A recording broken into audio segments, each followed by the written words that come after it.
ओम वासुदेवाय नमः। आप सभी का मेरे YouTube चैनल पर स्वागत है।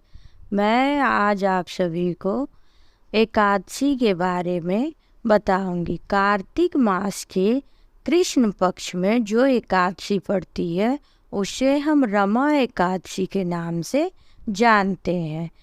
मैंने आप लोगों को पिछले वीडियो में भी बताया है कि कैसे हम एकादशी में क्या क्या परहेज करना है, क्या करना है। इसलिए हमें एकादशी व्रत के बारे में अगर पूरी तरह से जाननी है तो आप मेरे पिछले वीडियो में सुन सकते हैं कि हमें क्या करनी है, नहीं करनी। इस बार रमा एकादशी 9 नवंबर दिन बृहस्पतिवार 2023 को पड़ रही है। मैंने आप लोगों को बताया था कि एकादशी में हम मंगलवार और रविवार को तुलसी जी नहीं तोड़ते हैं, तो इसलिए इस बात का भी हमें एकादशी में ध्यान रखना चाहिए। और चावल का बिल्कुल इसमें बराबर है, चावल नहीं खाना चाहिए। और जब हम एकादशी करते हैं तो एक दिन पहले से ही हमें एकादशी व्रत का पालन करना चाहिए। जैसे एकादशी 9 नवंबर को है तो 8 नवंबर के रात्रि से ही हमें भोजन का त्याग कर देना चाहिए। और 10 नवंबर को पारना हमको द्वादशी में ही कर लेना चाहिए, क्योंकि हम एकादशी का जो पारना करते हैं उसका एक मुहूर्त होता है। उस मुहूर्त में ही हमें दोष रहित पारना करनी चाहिए और इसमें हमें चावल बिल्कुल नहीं खाना चाहिए।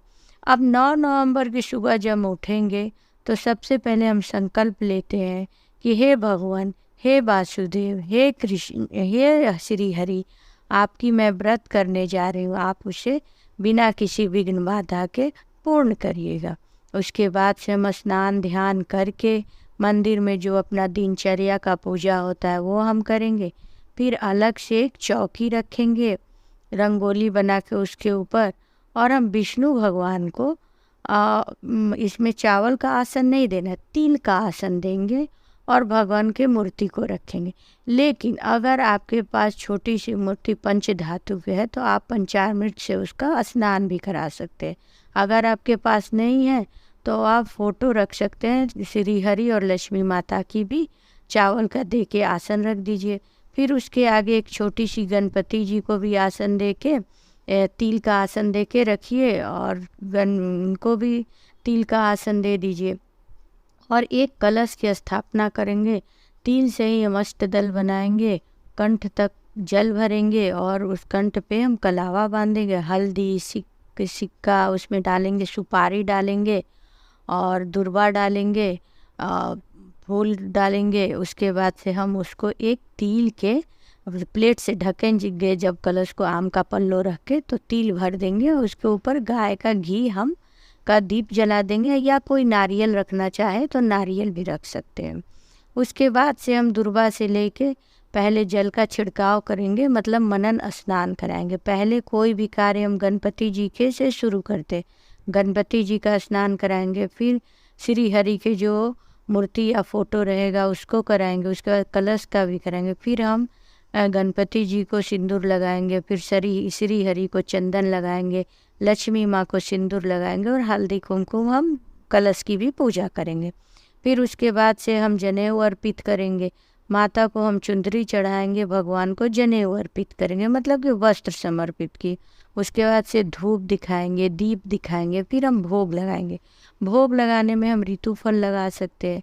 और विष्णु भगवान को अति प्रिय है तुलसी, तो हम तुलसी जी को भोग में जरूर लेंगे, लेकिन गणपति जी का भोग हम अलग लगाएंगे, क्योंकि गणपति जी को तुलसी जी बिल्कुल नहीं चलती है। तो हमें एकादशी व्रत में हमेशा 2 जगह भोग लगाना चाहिए।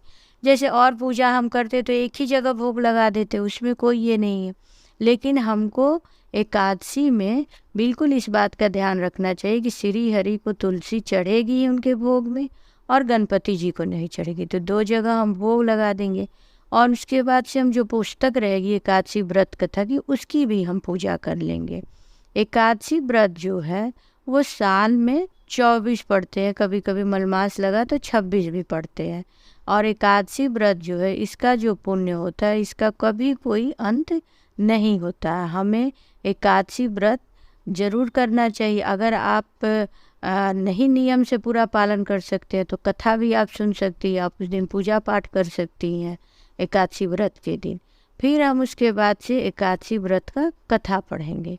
कथा हम इस प्रकार से, रमा एकादशी का कथा है कि युधिष्ठिर जो है वो भगवान कृष्ण से पूछे, हे भगवान कोई आप हमें एकादशी व्रत बताइए, आपने अभी तक बहुत से एकादशी व्रत की कथा सुनाई है, कार्तिक मास में जो एकादशी व्रत पड़ता है उसकी क्या कथा है, उससे क्या हमें मिलता है, ये सब आप हमें बताइए। तब कृष्ण भगवान ने कहा युधिष्ठिर से, आपने बड़ा अच्छा प्रश्न किया है, मैं आपको कार्तिक मास के कृष्ण पक्ष में पड़ने वाली एकादशी जिसकी नाम रमा एकादशी है उसके बारे में, उसकी पौराणिक कथा मैं आपको बताता हूँ। प्राचीन काल में मुचुकुंद नामक एक राजा था। वो बड़ा ही धर्मात्मा था, वो विष्णु भक्त था, न्याय प्रिय था, धर्म का उसके पास धर्मपरायण था। उसके मित्र थे इंद्र, यम, कुबेर और विभीषण। वो बड़ा ही अच्छा था। वो हर धार्मिक कार्य अपने राज्य में कराता था और दान उपदान करता था और सबकी सेवा भाव वो मन में रखता था। सब कदर उसके नगर में सभी प्रजा उसकी बड़ी आदर करते थे और वो भी प्रजा का ख्याल रखता था। उसकी एक पुत्री थी जिसका नाम था चंद्रभागा। चंद्रभागा जब बड़ी हुई तो उसकी पड़ोस के राज्य के जो राजा थे चंद्रसेन, उनके पुत्र शोभन से उसका विवाह हुआ। शोभन से विवाह हो गया। फिर कुछ दिन बाद वो चंद्रभागा अपने पिता के घर आई हुई थी। उसी समय कार्तिक मास की एकादशी पड़ने वाली थी। तो जो शोभन था वो बड़ा ही शारीरिक रूप से दुर्बल था, उससे भूख बर्दाश्त नहीं होती थी। जब वो ससुराल पहुंचा तो वहाँ पे एकादशी की तैयारी हो रही थी और राजा ने ढोल पिटाया, सब जगह बोला कि कोई भी एकादशी के दिन, जो कृष्ण पक्ष की रमा एकादशी पड़ रही है, उस दिन कोई भोजन ना करे। जब यह बात शोभन को पता चली तो बड़ा दुखी हो गया कि मैं कैसे रह पाऊंगा, मुझसे तो भी भूख बर्दाश्त नहीं होती है। और चंद्रभागा भी बड़ी चिंतित थी कि वो जानती थी कि उसका पति शारीरिक रूप से दुर्बल है। तो वह और उसका पति जो है चंद्रभागा से बोला, मैं तो नहीं रह पाऊंगा। तो वो बोली, देखिए मेरे राज्य में घोड़े, हाथी, बिल्ली, गाय कोई भी एकादशी के दिन भोजन नहीं करता है। जब जानवर नहीं करते तो मनुष्यों की बात तो बहुत दूर की है। आप ऐसा कीजिए, जब आप भोजन के बिना नहीं रह सकते तो दूसरे राज्य में चले जाइए, हमारे पिता के राज्य में ये संभव नहीं है। मैं जब 8 साल की थी तब से मैं एकादशी का व्रत कर रही हूँ। अब शोभन कुछ ना बोला। रात में जब जागरण का प्रोग्राम था, सब लोग जागरण कर रहे थे, हरि भजन कर रहे थे, लेकिन शोभन को भूख से बेचैनी हो रही थी। बेचैन होते होते सुबह उसके प्राण पखेरु उड़ गए। जब चंद्रसेन को पता चला कि उसके जमाता नहीं है तो उसने खुशबूदार लकड़ी चंदन से उसके अंतिम संस्कार की, लेकिन उसकी अपनी बेटी को सती नहीं होने दिए, अपने ही पास रख लिए और उनकी बेटी जो है यह पिता के घर ही रह गई। ये इधर ख़त्म होने के बाद एक बार की बात है, जब वो ये सोम शर्मा नाम का एक पंडित था जो भ्रमण करते हुए मंदराचल पर्वत पे पहुंचा। वो भ्रमण करके जब मंदराचल पर्वत पर पहुंचा तो देखा एक बहुत ही अच्छी राजभवन है जो हीरे मोती जवाहरात से सजे। उस नगर की महिमा देख के वो चकित रह गया कि मंदराचल पर्वत पे इतना बड़ा राज्य और इतना अच्छा स्फटिक के मालाएं से, मतलब जो पत्थर थे स्फटिक के, उससे सारे जगमगा रहे थे, हीरे मोती चांदी सोने से। फिर वो धीरे धीरे सोचने लगा ये किसके राज्य है। पंडित जो थे पूजा पाठ के क्रम में भ्रमण करते रहते थे। वो अंदर जब गए तो देखे गंधर्व अप्सराएं सब नृत्य कर रही है। वहाँ का दृश्य बड़ा मनोरम था। उन्होंने देखा इंद्र के जैसा सिंहासन है, उस पे जो व्यक्ति बैठा है वो देख के सोम शर्मा एकदम आश्चर्यचकित रह गया, क्योंकि वो कोई और नहीं, मुकुंद चंद का जमाता चंद्रसेन का पुत्र शोभन था और चंद्रभागा का पति। वो देख के एकदम आश्चर्य में पड़ गए, पहचान गए वो, कह रहे ये कौन है। और जो शोभन था वो भी उस पंडित को पहचान गए, सोम शर्मा को, और तुरंत वो आए उनसे मिले। तब सोम शर्मा बड़ा उथल पुथल में थे कि आपकी तो अंतिम संस्कार हो गई थी, आप यहाँ कैसे। तब वो बोले देखो मैंने रमा एकादशी का व्रत किया था, जिसके प्रभाव से मुझे यह सब प्राप्त हुआ है और मैं एक बहुत ही अच्छे राज्य का राजा हूँ और मैं सुख से जीवन व्यतीत कर रहा हूँ। लेकिन एक बात यह है कि जो ये राज है वो स्थिर नहीं है, घूमते रहता है। इसका कारण ये है कि मैंने रमा एकादशी का व्रत जो है वो सच्चे मन से नहीं किया था। मैं चंद्रभागा के दबाव से यह व्रत किया था, जिस कारण मेरा ये राज अस्थिर है। आप जाके चंद्रभागा को ये बात बता दीजिए, वह अपने एकादशी व्रत का पुण्य मुझे देगी या सच्चे मन से रमा एकादशी करेगी तो फिर मुझे ये राज स्थिर हो जाएगा। तो सोम शर्मा बोले ये ज़रूर बात मैं बताऊंगा। सोम शर्मा जब मुकुंद चंद्र नगर में पहुँचे तो मुचुकुंद नगर में पहुँच के उन्हें राजा से मिले, राजा को सारे बात बताए। फिर चंद्रभागा से मिल के उन्होंने सारे बात बताया कि मैंने तुम्हारे पति को देखी।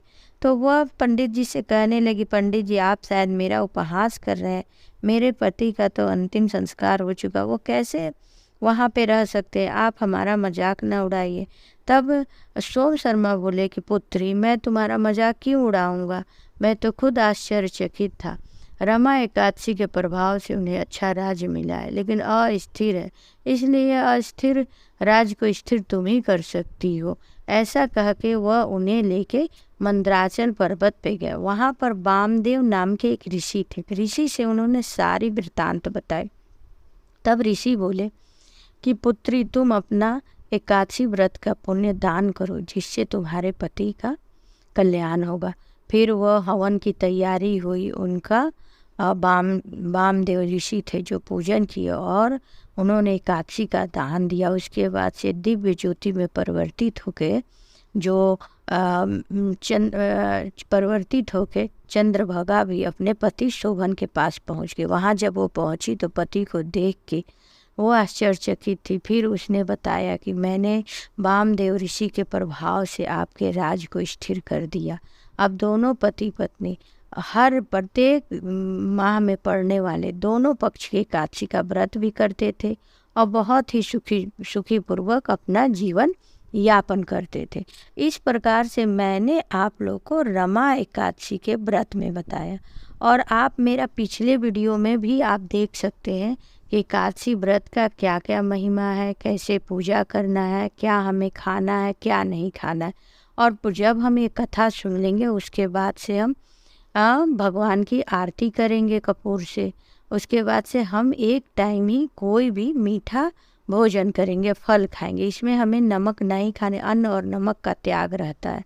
तो इस प्रकार से हम एकादशी व्रत करेंगे और दूसरे दिन हम पारना करेंगे। तो आप सबों को ये एकादशी व्रत की कथा कैसी लगी आप ज़रूर बताइएगा कमेंट बॉक्स में। ओम